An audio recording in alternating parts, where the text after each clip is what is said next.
am your host, Sharon Rolph, and you are listening to Fresh Courage coming to you on the Transformation Talk Radio. And I love to help people live wholeheartedly, to enjoy everything and live boldly with meaningfulness. So I like to remind you daily, do something that gives happiness, health, and wealth.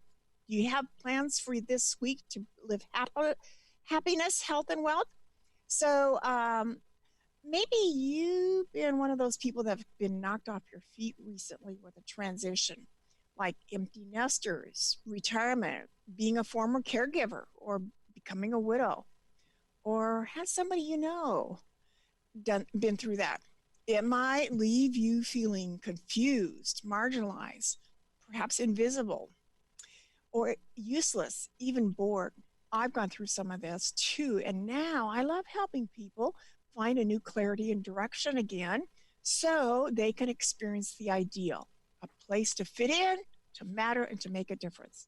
I'm the creator of the Effortless Vitality Plan and the Longevity Blueprint. And our topic today is third calling people. Now, that's a little unusual, so we're going to have Leona and Richard explain that for us. They're the authors of Third Calling, What Are You Doing the Rest of Your Life? And another book called The Amazing Grace, Unleashing the Power of Age in Your Congregation.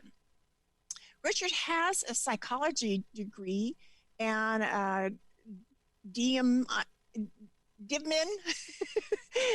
and Leona has a sociology degree and has been the director at Christa Senior Community in our area, and they are founders of Reignite and Reignite You for Boomers. Welcome, Richard and Leona. Thank you. It's great to be with you. And what are we going to learn today, and why is that relevant? We are going to learn, we hope, because of our passion, that you'll learn a little bit more about how to live with purpose and passion in a new season of life. And it's relevant because there's so many of us. We are the boomers as well. And we have a unique opportunity to live this season of life with intentionality and purpose. Richard and Leona, how long have you been working on this subject, and how does it play into your life today? Probably all of our lives, but actively for the last 20 years, we've been messaging this topic on when the boomers get older, or when the boomers turn 50 was, I remember, an early presentation that we made. Mm-hmm. So we've been at it a while, and now we are one of them. And so tell us what you mean by third calling. We've kind of made up that word in a little bit as we've looked at the different segments of life. Mm-hmm. And we have a pretty sincere belief that we are called to be and do things at different seasons of our life that really matter to mankind, to the good of our communities. We started playing with this idea of a first calling being when we're in college, when we're getting educated, and that first excitement of changing the world. We graduated at a time where, yes, we were going to change the world. Richard went into ministry. I went into social work. We were going to make a difference, and we had all the optimism in the world, right? And we kind of call that our first calling, that preparing for launching into that first part of our life. Then we call second calling, maybe our 30s and 40s, we start to get into some routine. Maybe we're buying a home, we're pursuing our career, maybe we're getting married, maybe having children, we're establishing ourselves. Mm-hmm. Mostly, we kind of don't think too much about calling because we're just trying to pay the mortgage, keep our credit score right. And that's the second calling. And then something happens, as we've observed in our own lives as well as those with whom we work. Something happens. You had mentioned maybe it's an empty nest. Maybe it's the loss of a spouse or a loss of a parent. Maybe it's retirement. Maybe it's a diagnosis. Something seems to happen in our life at this season where we stop and we go, what am I doing the rest of our life, my life, which, as you know, is the tagline of our book. And we call that our third calling, a new season, a new opportunity to look at who we are and where we're going and what we're doing the rest of our lives. So that's where that third calling idea came from. What is it that we were created and are skilled to do in a new season of life? And your two careers are kind of coming together very nicely in this season, isn't it? Well, yes, they they have come together intentionally as we agreed to focus on this topic back in the year 2000. And that led to some combined efforts, both locally and nationally, to begin to address the issues of the aging boomer population. And it's also led us to several opportunities internationally, which has been quite exciting. Fun. Yeah, that integrating what each of you are strong at, and it makes a powerful message. So, why is it important to look back? Well, I think it's important to look back and to review our lives so that we can gain insight into who we are and where we want to go in the future.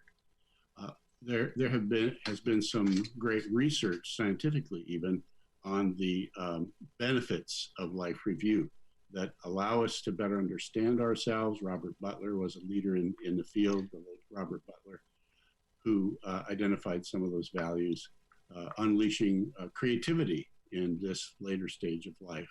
Mm-hmm.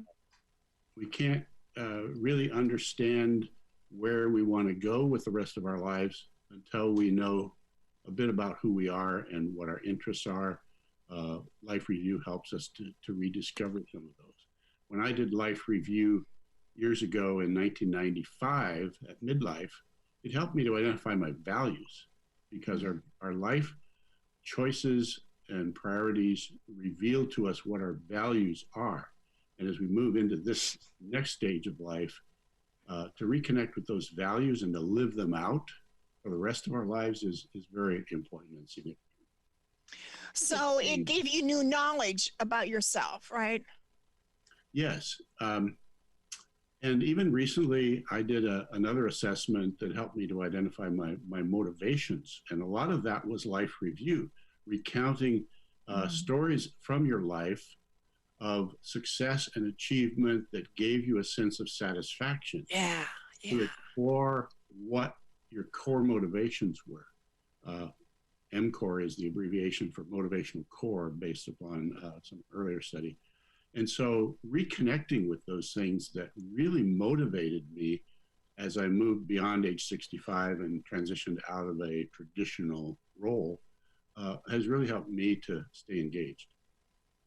Well, I know every time I've done a profile or learned something about myself, that's valuable time spent and valuable knowledge. So, Leona, what did you learn? From life review? Yeah. I learned a lot about who mattered to me, who built into my life, significant events that changed my life, or maybe choices or decisions I made. And when you look at that in a continuum, in some sort of life review tool, you begin to just see that there is a thread that runs through Yeah. a thread of calling, like I said earlier. And you identify, part of what we do is try to help people identify what's so unique about each one of us. And we can talk about that in a minute, but there's nobody's story like yours. None. Right. Nobody had the life experience you have. Hence, you bring all this experience to where you are today in order to give back to people as those have given to you.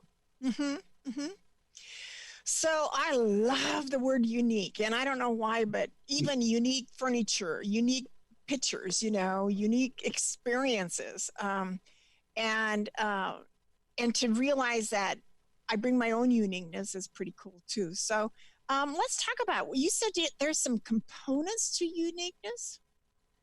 Well, we think there are several components to being unique, and it's so fun to explore each one of them. Some are pretty obvious. There's your personality, and who else has one like you, right? And that's how you behave and how you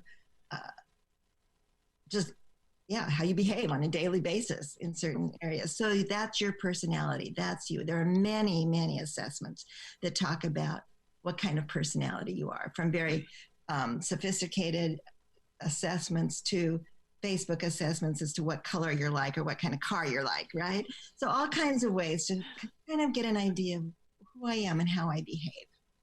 Another thing we like to talk about are our strengths.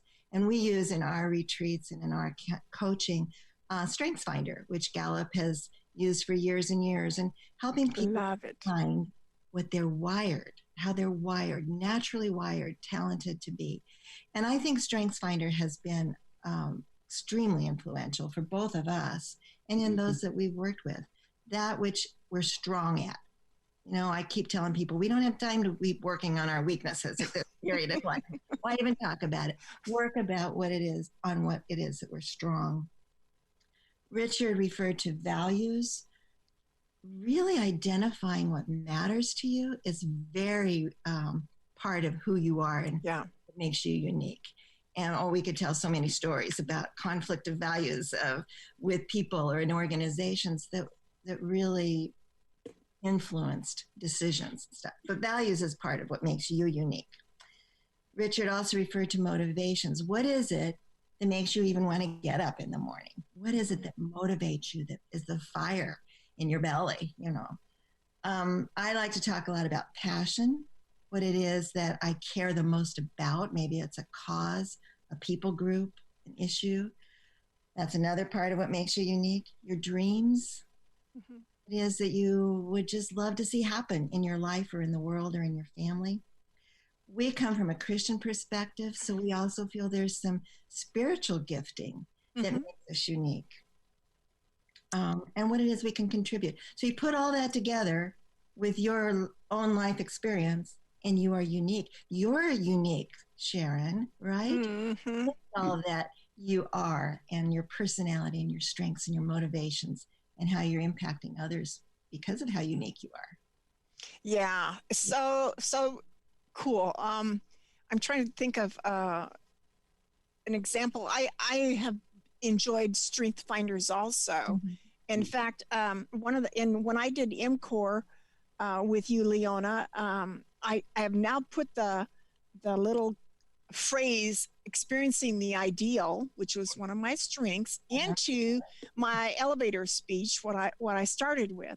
So I guess not everybody has a feeling for experiencing the ideal, but man, I know what that is. You know, that's like heaven on earth. we both are afflicted by that. Dangerous, isn't it? You got it too, Richard, huh? Oh yes. Yeah. It's prompted us to write books that capture our vision of a preferred future for our peers and an aging population, because we have an ideal about what that should look like or could look like. And then we see much of society defaulting into their own paradigm of retirement as leisure and self-indulgence, which we like to challenge that and say, how can you, by discovering more about who you are and what you're wired to do, invest that back into society? Well, and I, when I had my 70th birthday party, I brought out how that scripture talks many places about that your joy may be full. That's the ideal, and or being fulfilled. And do we not realize we've got a right to that?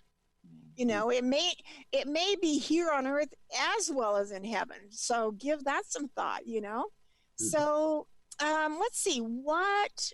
So have you kind of covered the question then, Leona, about what makes it, or what does it mean to be uniquely designed?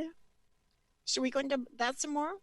You want to say anything more about that? Well, only on a personal level. You know, when a person discovers their unique design, it can really help to frame their future and their interactions with other people. Many have done the Myers-Briggs, and growing up, I always thought I was an extrovert because I was involved in student leadership and the ministry and public speaking. And I discovered in my 30s, probably late 30s, after taking the Myers-Briggs, that I was quite an extreme introvert. And that helped me to understand where my energy came from, that introverts draw their energy from retreating, taking a walk in nature, and extroverts get their energy from being around people. They can just run constantly. They're like a car with an alternator that recharges as it runs around people. And so we learn things from those assessments that help us to understand how we interact with other people and how to invest our lives.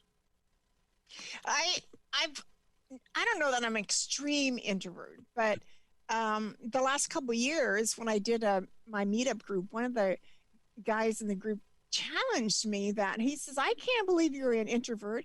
And I think maybe when you see people living from their passion, that that introvert kind of goes in the closet a little bit, because we love and want to sprinkle this passion to others and have them light up their lives too. Does that make sense? Sure, you're working, you're ministering out of your passion and what motivates you, and that's very energizing in spite of the fact that you're around people. Oh, okay, yeah.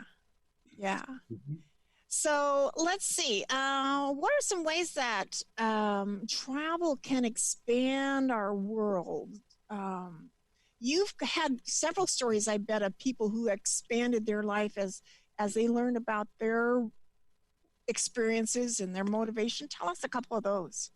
Well, we've had some unique opportunities to travel internationally, sometimes as a result of taking teams overseas for doing good things in other cultures. We also had an opportunity to travel during a sabbatical that I took in 2013. We were in 10 countries in 6 weeks and transitioning between languages, borders, currencies, cultures, and learning to adapt to those situations, appreciate cultural differences, even expanding our worldview. You know, Rich Steves does a great job there in Edmonds about encouraging travel and helping people to be culturally sensitive as they travel, to be open-minded and observe and just learn to appreciate the different cultures and people groups around the world.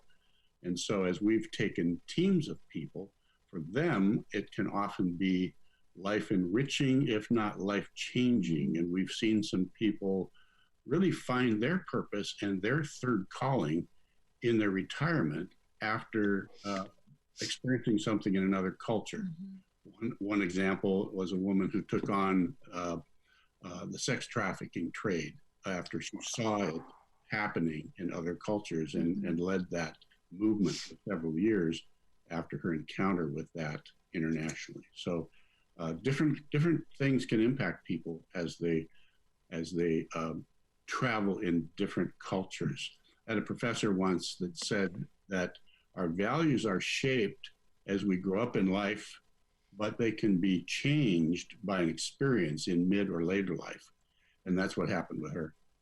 I remember one of their stories about somebody who adopted a little child that they saw on a bus. Do you want to tell us that story? I think it's that same story that you're referring to. Oh, okay. We're at a garbage dump in Managua, Nicaragua, and she was ready to leave, and we were in our van. And just as we were pulling out, this young girl came up to the window of the van, and she and this woman's eyes just met and kind of understood for the first time what pain was in these eyes. She came back to the U.S. A couple months later. We found out that this little girl had died, and she died of HIV infection of HIV contracted by sexual encounter with one of the garbage truck drivers. And this friend that we were talking about just said, no more, no.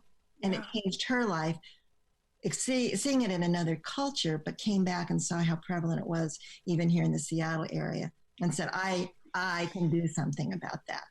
So I think that's the story you're referring to. But we've never come back from international travel the same. You see life differently, but mostly you see yourself differently, and that you maybe do have biases, or maybe you do have something to contribute, one or the other. So it changes you, whether you actually travel internationally or you study about international issues and cultures. Well, while I've been on this, last year I went to a retirement coaches conference, and one of the active guys there, Paul Long, has made a video of how the Peace Corps started. And I want to start challenging boomers to come alongside their favorite charity or consider being a part of Peace Corps again for the same reason that Richard and Leona are sharing, that it changes you. You realize you've got prejudice or that you still can contribute.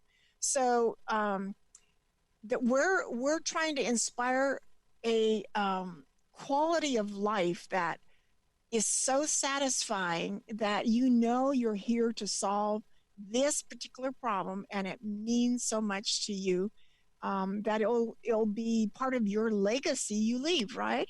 That's right. Absolutely. Cool. That's right.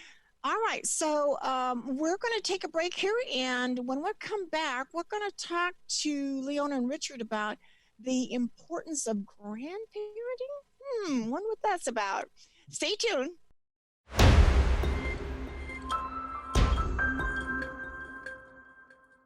All right, thank you for coming back. You are listening to Fresh Courage on the Transformation Talk Radio Network, and I'm your host, Sharon Rolph, and my guests today are Richard and Leona Bergstrom, and we're talking about this unusual topic of a third calling. And part of what's involved in this, they think that grandparenting is now a priority for today's baby boomers. Why is that? I think we're seeing boomers really excited to be grandparents. We all get just ridiculously goofy with grandchildren when they enter. When you first find out you're going to have the first one, you just get crazy. We bought all kinds of things that we probably didn't need, but grandparenting is such an amazing role. And I think at this time of our history, boomers do have more time, more interest in knowing their grandchildren, whether it's because we get a second chance with kids. I don't know exactly why all of this interest, or if it's because it brings us hope. My grandchildren bring me hope as I watch them grow and learn and become these unique people. We have 6 of them. Also, I think it gives us an opportunity for relationships that are extremely unique. To be involved with the next generation, to give ourselves to the next generation. You talk about legacy, that which goes on. I also think boomers we just like to have fun as a generation, and you get all kinds of excuses. The things I've done as an old lady, going down the slides at a water slide or something. I mean, you do things that are fun. And I think that is part of just the joy of grandparenting and the legacy of grandparenting. There are new movements. You should tell them a little bit about legacy. Yes, there's an entirely new, fresh movement amongst more of a faith-based community called Legacy Coalition. And they now are in about their 3rd year of annual conferences that draw over 1,000 people. We attended and presented 2 years ago. This year, I think they're going to be in Birmingham, Alabama, later this year.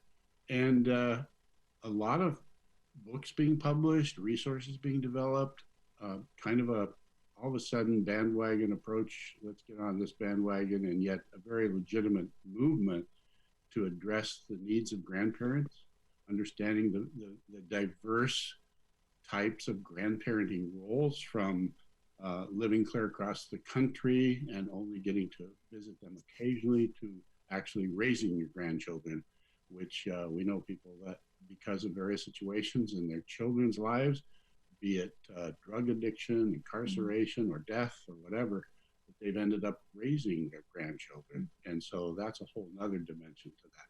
We knew many couples who, or widows or widowers, who moved clear across the country to be nearer their grandchildren. Oh, yeah.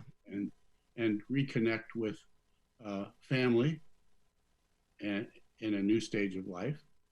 I think that's something each individual or couple needs to carefully evaluate their priorities and their values.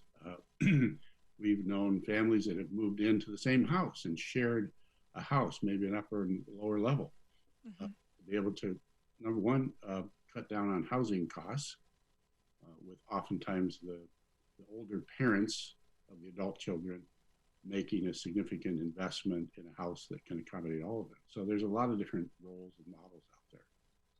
When you talk to people our age about purpose, oftentimes people will say, my purpose is my grandchildren. I talked to somebody just a couple of days ago, and he said, let's talk about your purpose. She goes, I've realized at this stage of my life, it's relationships. That's what I want to pour my energy and life into. And my grandchildren are my first level of that. So I think that whole idea of relationship, of purposeful living in the next generation has really been a conviction of many, many of our peers. Good. Okay, Richard, what do you do when you play with your grandkids? We do all kinds of things. We play games. They love competitive table games, especially as they get older, the strategy games, and very, very smart about those. So you feel like you've really achieved something when you beat them at their own game. We live in a unique place where they love to go to the beach and dig around in the sand and collect clamshells, play outside on the patio, foursquare, kickball, football. We keep a lot of outdoor lawn yard toys available for them. We've taken them to play catch. Play a little catch. But they love to play. They always pull on your time to sit down with them or go outside with them. Yeah. They don't want to just be around you. They want to engage with you. So that's fun. So I was at one of the international women's brunches yesterday, and I made a point to talk to two of the speakers afterwards that might result in getting some interviews or podcasts, but and getting back to why parents will move to be near their kids, this might play into it, that even though there's all this advice of what boomers should do, what's not being talked about is that when you don't take on some of this advice, isolation leads to depression, leads to declining health, leads to dying off. And why aren't we saying there's consequences to not being connected with people? So when you move close to your grandkids, it may be just as much for your own social well-being and relationships, and the ripple effect being impacting your health for the good too. Yes, and you mentioned isolation, which is interesting because right now, we're in the midst of the coronavirus all around us, especially in Seattle, Washington, first diagnosed case of that. And people are increasingly being isolated, if not quarantined on an extreme basis. But everyone is now kind of afraid of gathering, being around people, being a group. So it's a whole new we've never experienced this before to this degree. So if you were already isolated, now you can be extremely isolated and cut off from human connectivity. They talk about social distancing so that you don't catch it from somebody else. So I was pretty, there's been some thoughts running through my mind as to how much will this create a new normal? And I hope it doesn't. Maybe it does the opposite of saying, enough of that, we're ready to get past that. But when I was out doing my walk yesterday, I was shocked at how many people, it's in between the rainstorms, granted, but people with their dogs and with their, warm clothes on. And it's like we were so ready to be outside. Mm-hmm. Oh, yeah. One element to this thing about grandparenting, though, are those people in between called our kids and the adult children. And how do we continue? It's very important to continue nurturing a relationship with your adult children, not just jump to the next one, not just be with the grandchildren. And sometimes that may take some healing. Not all boomers have great relationships with adult children. And so part of what we also want to encourage is developing that communication, healing those relationships, grandparenting in concert with parents, not in spite of or around of or instead of, Yeah. Well, there's that whole big package of the whole intergenerational relationship. So you've got some practical ways about leaving a legacy of faith too, right? Mm-hmm. Well, yes. I mean, we talk about living a legacy as well as leaving a legacy. It's a time when you're around financial planners, retirement planners. They're talking about financial legacy, leaving something out of your assets to your children, your grandchildren. Inheritance, yeah. An inheritance, right? But at the same, while that's valuable and important, it's also we have an opportunity during our lifetime to live out a legacy by continuing to find and follow our purpose, and make a contribution back to the next generations. Sociologists call that generativity, where we're giving back. We're not just taking in. We're not just self-indulging, but we're actually giving back to the families, the communities, the faith communities, the world in which we live. And so it's something we can do in our lifetime, not just after we're gone. I think we find that sometimes by serving together. And you've seen that even in the last week as people have been putting together little care packages for people that are quarantined or whatever, but to do it together intergenerationally means we all give out of who we're created to be and how we're designed. I have a quick story about that. It's just related to one of our most recent release was our journal, and we can talk about it later, but we put together this My Life After Work journal, which is an opportunity for people to go through some of these questions that we're talking about right now. But when we had the idea to do the journal, I wanted some illustrations in it. And that one particular day, our 12-year-old grandson was sitting on our couch and he was sketching. And all of a sudden I thought, what if he could do this with us? So I said, Noah, would you ever be interested in illustrating a book that Papa and Nanny are doing? And he just lit up and he went, I would love to do that, Nanny. And what became of that is he did the illustrations in this journal, some of them, but he got so passionate about third calling. He goes around telling his friends, grandparents, that they need to know purpose and meaning and find their third calling. But what it was is together we did something together that gave back. And that was just a very recent example of how we were able to team up with our... Rich, yeah. And I bet it will change his life forever, He's a published artist now at age 12, turned 13. And so he's listed on Amazon with us as one of the contributors. Yeah. Cool. Okay, well, we are going to take another quick break here, and we're going to ask Leona and Richard, how can we live forever? Stay tuned.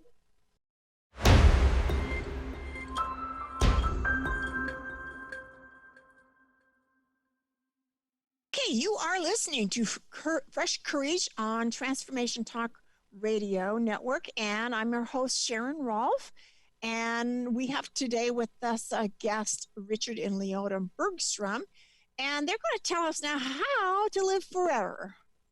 Well, that's an interesting twist. I have a pastoral background, and I'm always interested in making sure that they've got their spiritual answer to that question.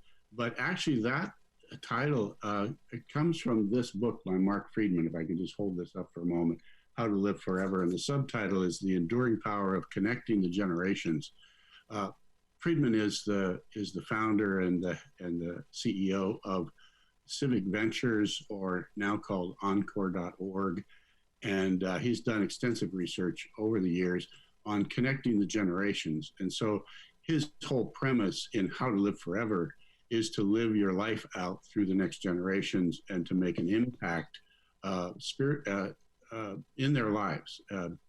And so we actually took a group of 12 older adults through this recently in a study group, a reading group, and linking up in our local school district with some of the outreach programs that they have for their students at risk or in need. and challenging them as we read through each chapter of the book to think through the issue of how do you invest in the next generations. So had a very practical experience with it recently. It's a misleading title for those of us that come from more of a faith perspective because we assume it's about heaven. Well, that's not where he's coming from in the title. He's coming from the standpoint of leaving a legacy of generativity, of giving back to these next generations. So it's got some great insights that it comes with a study guide, questions you can download online, and the whole topic of mentoring is one that he develops, and the need for young people to have a mentor.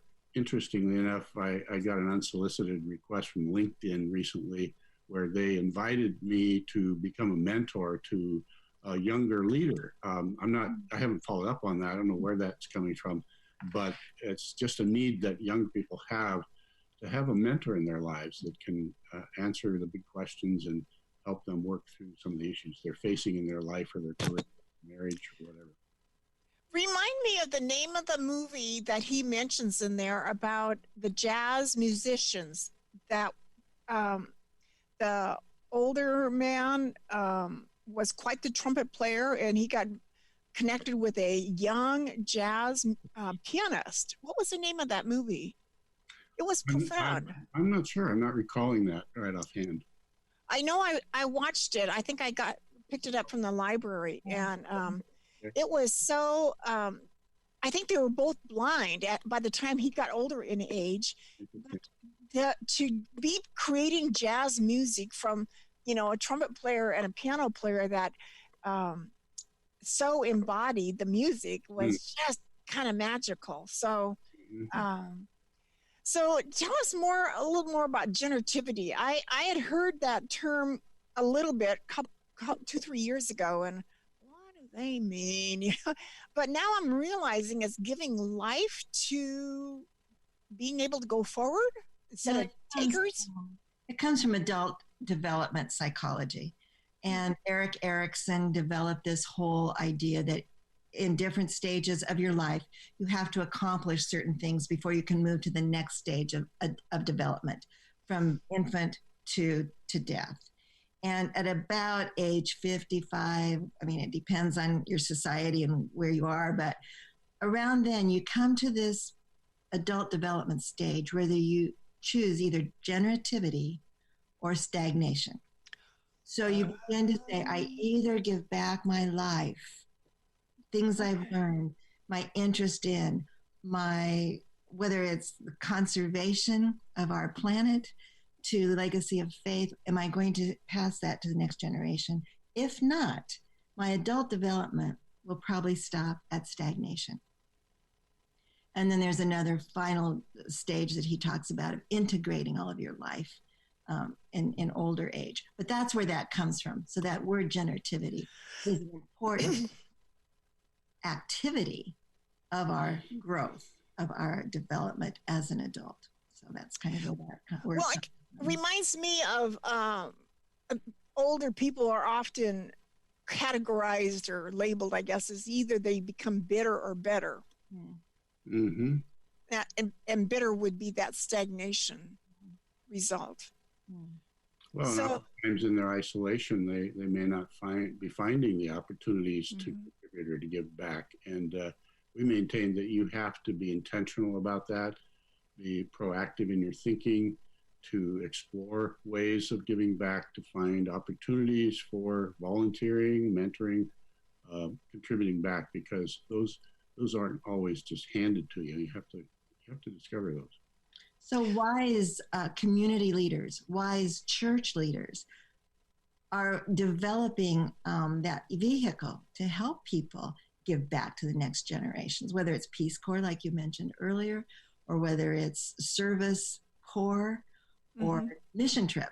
What is it that these organizations can begin to create infrastructure in order to encourage that kind of generativity and mentoring and intergenerational relationships? I want to generate 40 years or more living, You're on a good path. So, you say that you've been helping some church ministers be more effective with the baby boomers. What's a couple examples of that? Well, we have an interesting history with that because of our involvement in this topic, beginning in 2000, publishing a book on the title, giving seminars around the country. I was invited to join the staff of a church that wanted to develop an age 55 plus ministry. And so I became an associate at that time in this church, and we were mandated with launching a boomer ministry. So our introductory event was what we called a baby boomer birthday bash. And we invited a Beatles tribute band to come to the church. And that was the beginning of a 10-year run of annual boom bashes to celebrate, not to mourn, turning 60 at the time. The oldest boomers were turning 60. And then we took on a national role with our denomination of leading second half ministry nationally. And so for 10 years, parallel, local, and national, we were involved in that. And since leaving both of those assignments, we've continued to develop these themes more focused on the individual and helping them find and follow their purpose with passion in life, as opposed to, say, focusing on programming. Because frankly, the boomers were not turning out to some of the more senior adult kinds of activities that churches, faith communities typically offered. Mm-hmm. So we had to really pivot and think through how to reach into the heads and hearts of boomers. And so Reignite was our signature event for that. And then we were challenged to expand our footprint with our message. We wrote the book Third Calling. And again, continuing theme on that is delving into your life to rediscover purpose and live it out with passion. Most recently, we've taken that entire curriculum approach and put it online as a video course called Reignite You, which, since we just have a couple of minutes left, I might want to say we're offering that for free during this time when many are experiencing isolation. We waived the tuition enrollment in that. You can find it at our website at re-ignite.net and use the code HEALTH, H-E-A-L-T-H, health. We all want to have health these days. And that's the buzzword, keyword to get you in for a free 8-session course called Reignite You. Thank you for that, Richard. That's good. Generous. So what's motivating you now and what are you working on? Well, we're motivated to continue to follow our third calling and share our message, what we have to say to the world with whoever will listen. We'll go wherever invited and show up wherever the need is as people respond to that message. It's very motivating to know your calling and follow it. Yes. Well, thank you for being my guest today. We've had quite a discussion here. I'm going to reiterate that his book, The Third Calling and My Life After Work, along with the study guide, is available. And then Musical Chairs is a video that they made, was it 10 years ago, but it's kind of starts that reflection process in finding your meaning in retirement. You have a newsletter. Do you want to tell people how to sign up for that? Well, all these things are available on our website. Okay. More about it. I guess to just reiterate, our passion is to help people discover who they are and what they can give back to society. And that can be done through reading a book or through the journal, which is a self-reflection. So whatever we can resource individuals and organizations, that's our calling. And that's what does. So my website is effortlessvitality.org. And my little quilt blocks that I like to show, they're available in the Etsy store called Quilted Petunia. And I have a Facebook page and a YouTube channel, so you can check out more of what I do there. And I want to give you fresh courage for your week, and be with us next week for another new show on Transformation Talk Radio. Thanks for listening.